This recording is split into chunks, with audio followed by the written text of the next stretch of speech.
Welcome to Get Sleepy, where we listen, we relax, and we get sleepy. I'm your host, Thomas. Thank you so much for listening. Tonight, you'll be hearing the voice of Abby as we take a trip to ancient Egypt, where we'll meet the children of the cat goddess, Bastet.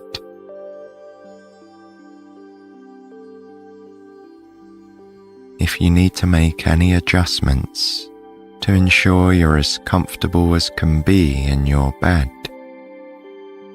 go ahead and do so.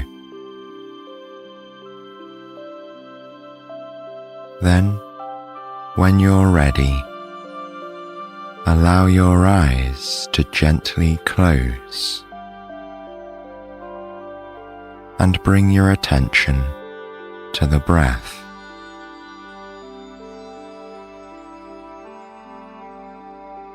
Follow the air in through the nostrils, expanding the chest and stomach, and then easing back out through your nose or mouth.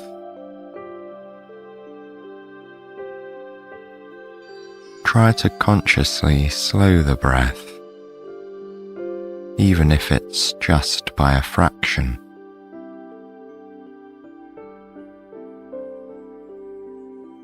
If you sense any tension still lingering within, then on your next inhale, tell yourself that you are breathing in calm. And as you release the breath, you are letting go of tension.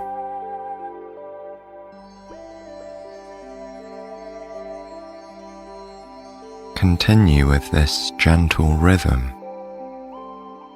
encouraging a greater sense of calm to wash over you. And as your body continues to get comfortable in your present environment, allow your mind to be transported to ancient Egypt's House of Bastet. This is where our story begins.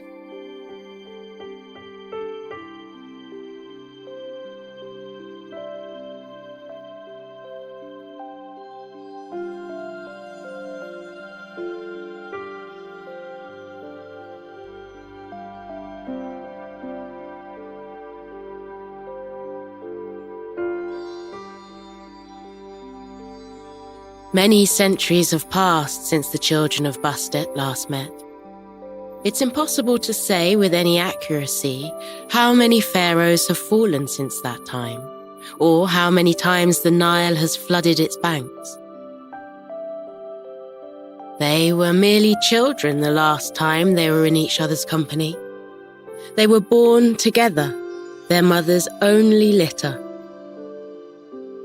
She fed each of the 5 of them the same warm milk. Her rough tongue licked them all clean from the tips of their ears to the ends of their tails. When they fought, she would pick them up by the fur of their neck and separate them from each other. But that was so long ago, and Bastet's children are no longer kittens. They meet deep in the heart of their mother's temple, which is surrounded on 3 sides by branches of the river Nile. Inside, the hieroglyphics on the walls are painted in vibrant reds and greens. Alabaster figures and masterfully crafted statuettes of Bastet line the rooms. Thick pillars hold up the ceiling, and the walls are heavy stone. But even that is not enough to muffle the noise of the worshippers outside. The humans sing and wave sticks of burning incense in front of their noses. They dance in the streets, and for one night only, they take on the guises of their gods. Their pharaoh is borne to his last resting place by a barge rowing silently across the still surface of the river. Inside the temple, the pharaoh's place has been prepared. This one refused to be honored with a pyramid to house a tomb of his own. Instead, as a devoted worshipper of the cat goddess, he would only see himself ushered into eternity by Bastet's own servants. His procession is still hours away. Before he arrives, Bastet's children have time to slip forwards from the shadows and observe each other from opposite sides of the room. Iset is the first to appear, never passing up an opportunity to take centre stage. She is round-eyed and long-legged. Each step of her paw is gentle and graceful as Henna's dancer's choreography. Next comes Mahes, the eldest.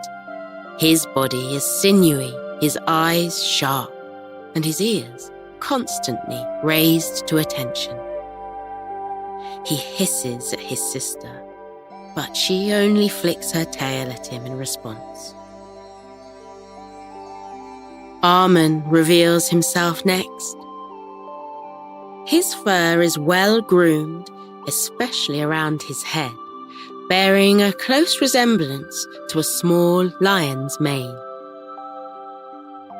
He blinks slowly and lowers his head to rest on his forepaws. Hut-Heru joins them. Her tail and whiskers are long, and her nose twitches as she takes in the scents of her siblings. Finally comes the one they would have forgotten about, little Serapis, who settles down in the corner without a fuss. It is a wonder to see these 5 littermates together again at last. They are 5 African wildcats in their mother's temple. And then, in the blink of an eye, the wildcats are gone, and there are 5 beautiful, dark, tall humans, each with an indescribably feline air about them.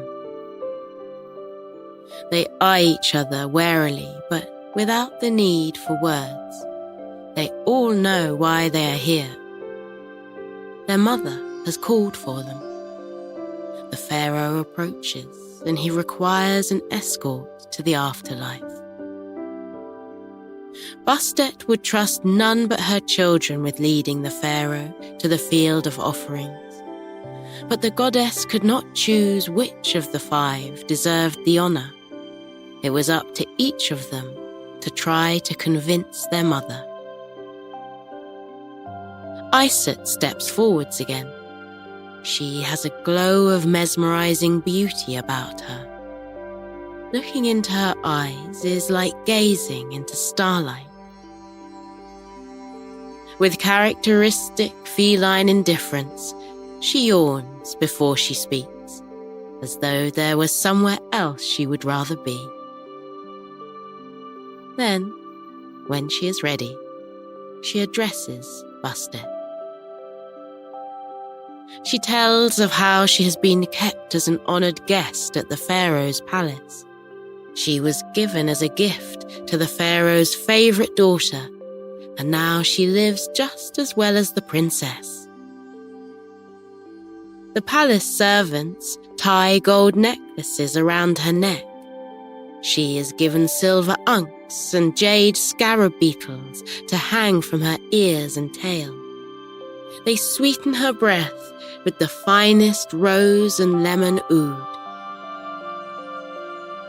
Every morning, a maid brushes her fur 3,000 times. The gentle feel of the bristles running over her spine send chills through her body that make her purr. They place a high chair with a silk cushion at the dining table and let her eat off the pharaoh's own plate. And the food is always served from a banquet of dreams. Whatever taste she desires, the palace cooks place before her. Iset is the gem of the palace and the envy of street cats. She's already sat in the pharaoh's lap many times. Of course it should be her who leads him to the field of offerings. As Iset finishes her speech, her siblings share a look between them while her back is turned. They are not surprised at Iset's gloating, and they do not think their mother, Bastet, will be impressed. Iset's glossy fur and bejeweled tail grow back, returning her to cat form. Although her siblings would not admit it, she is just as magnificent as she described herself to be. Mahes takes Iset's place. It is hard to keep eyes on his human face. He always seems half-bathed in shadow. Nevertheless, he is a comforting presence, like the warm darkness of nighttime. Before he says a word, he unfurls every muscle in his body in a very cat-like stretch. His whole body is alert, ready to move at a moment's notice. And then he speaks to Bastet. He tells her that he is the best hunter that Egypt has ever known. No prey has ever escaped him, because he knows how to go unseen when he so wishes. He lives by night, but with his sharp eyes, darkness is no disadvantage to him when he hunts. He moves so silently, he's like the breath of the wind. When he pounces, it is as though gravity loses hold of him, and he flies. And there is no one who is as patient as him. He can stalk prey and lie in wait for days before he reaps his reward. And while he waits, he practices the breath of the hunter. Deep breaths in and slow exhales that allow his body and mind to relax. The way to the field of offerings is no easy road, Mahes reminds his audience. The pharaoh will be in need of protection, and who better to ensure his safe passage than Mahes himself? Bastet's other children wrinkle their noses at the description of their eldest sibling's triumphs and feats. They know their mother is far too gentle to ever put her faith in a predator. That is more the domain of Bastet's counterpart, the cat goddess, warrior queen, Sekhmet. Before anyone can even notice he's moved, Mahes shifts back into cat form and disappears into the temple's shadows.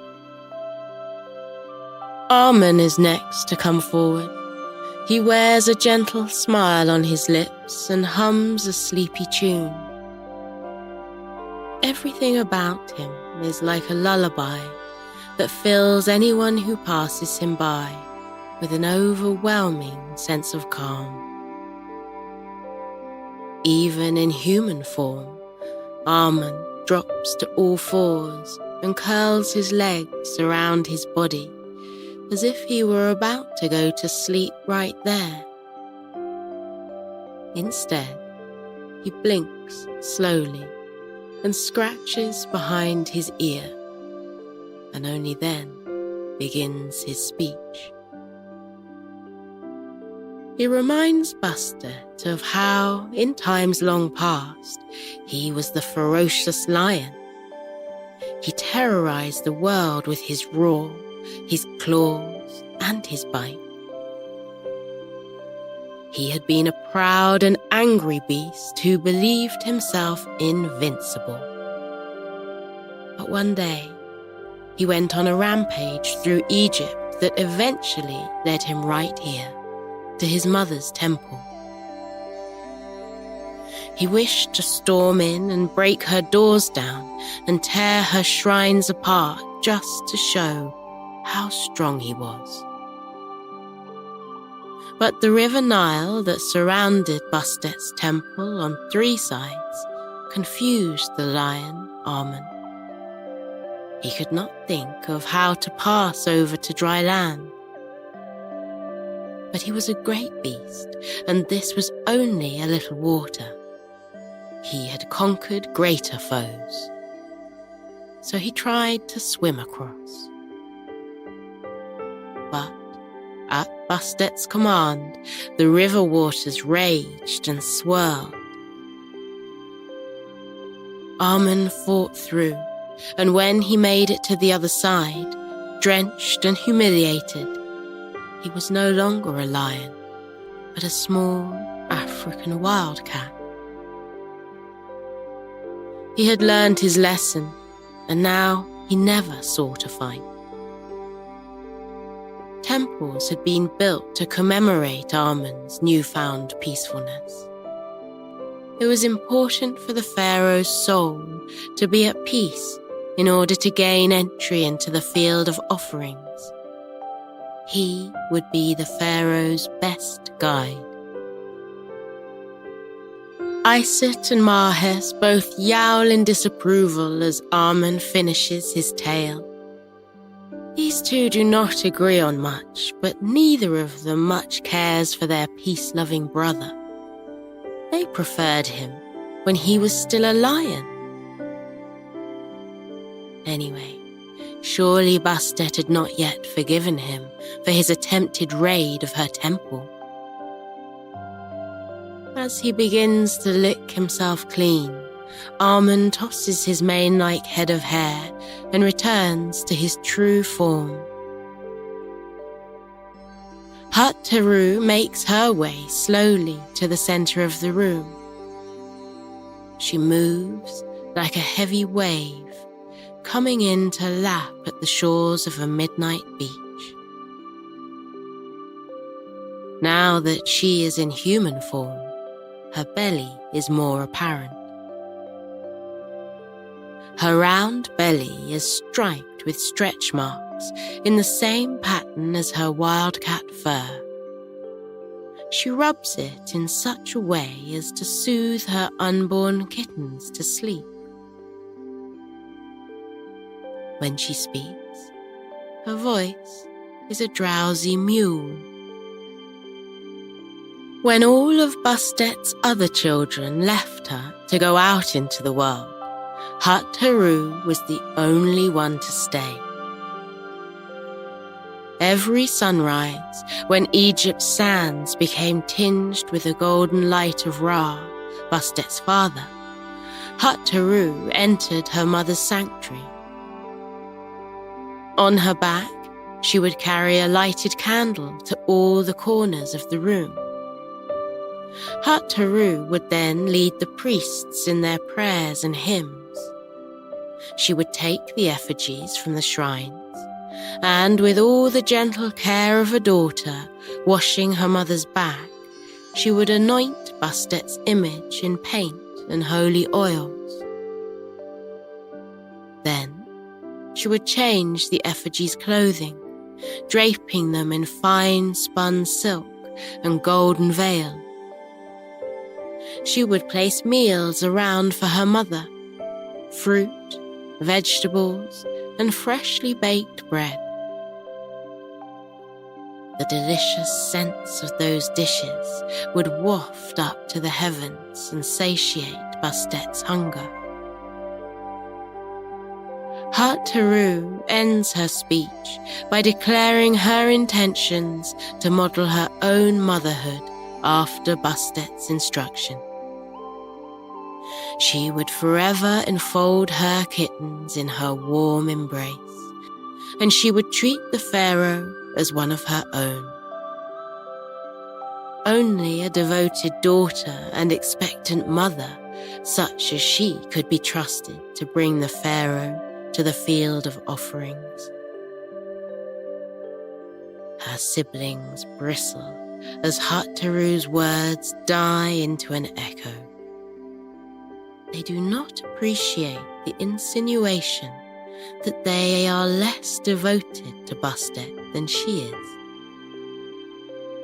But they're not worried, because they know Bastet's instinct is to protect all mothers, and the journey to the afterlife is certainly too dangerous to send Hut-Teru in her present state. Hands cradling her belly, Hut-Teru lowers herself to the ground at the feet of Bastet's statue. When she's a wildcat again, she reclines back with a look of pride.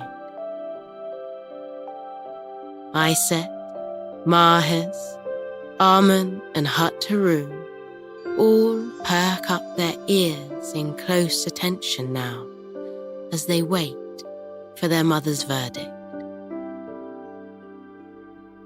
They have all presented themselves before her. Now, it is up to her to make her choice. The youngest of Bastet's children, Serapis, draws no attention to himself as he comes forward to address his mother. He knows that his siblings have forgotten about him, or else already discounted him as a threat. He has always been the most unimpressive of the litter. When they were kittens, his 4 siblings would scramble over him and knock him out of their path. Although Bastet herself always remembered him, even through the haze of her mother's love, she struggled to see anything remarkable in her youngest child. Serapis speaks quietly, as though he is already apologizing for his voice, disturbing his mother's peace. He does not tell her anything she doesn't already know. He tells her that he is the youngest and the smallest, and unlike his siblings, he has not yet made a name for himself in Egypt. There are no palaces that serve him, and there are no temples that he serves. His prey does not fear him, nor has he ever made peace. Serapis tells Bastet that he likes to spend his time crouched beneath the stalls of the bazaar. He learns from the street cats, who use their sharp claws to swipe food and hiss at anyone who gets too near. He listens to the humans, especially recently, when all they've spoken about is the health of the pharaoh. He tells her that he likes to watch the world because he still feels that he has a lot to learn.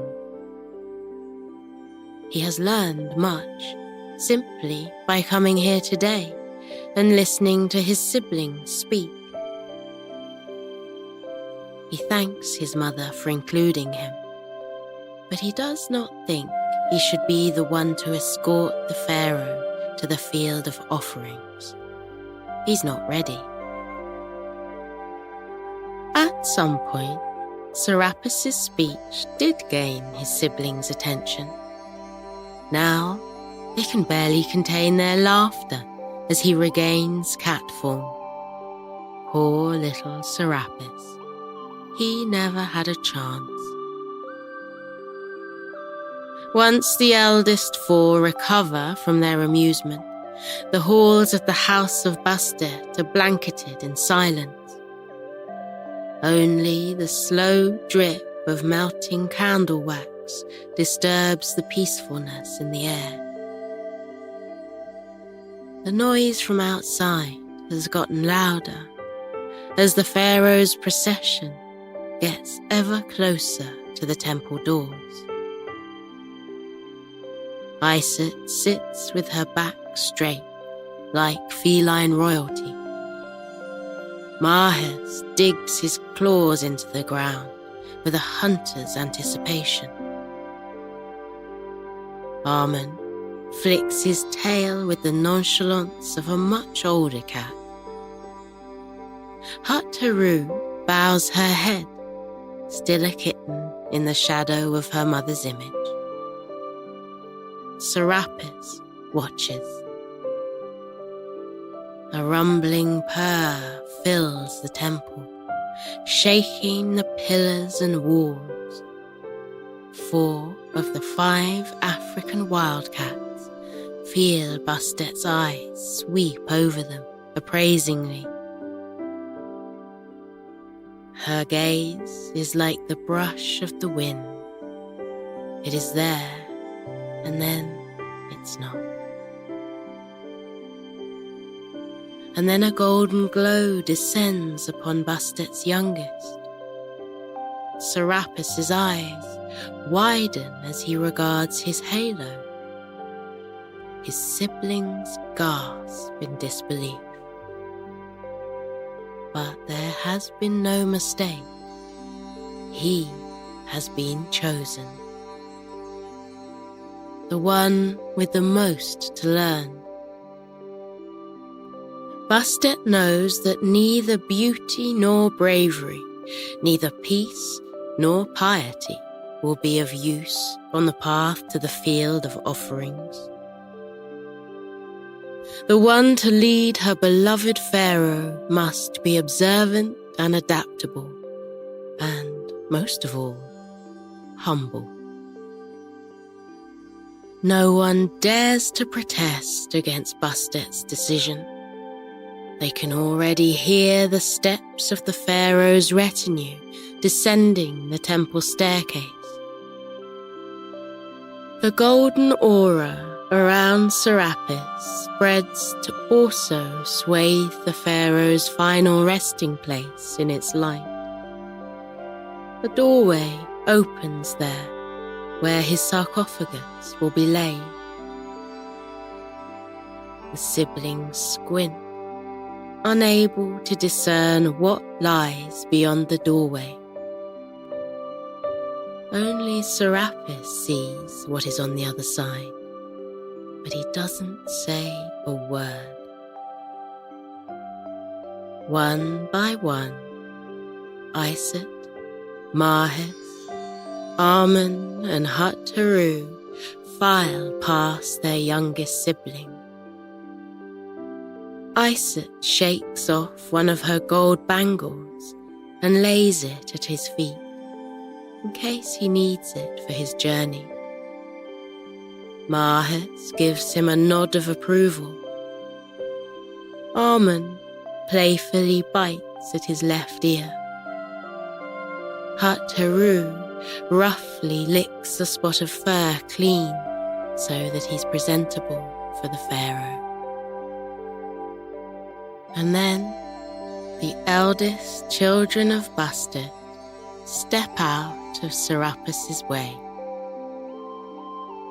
He walks forward on his own toward the golden doorway where he waits to meet the pharaoh and escort him on his journey to the afterlife.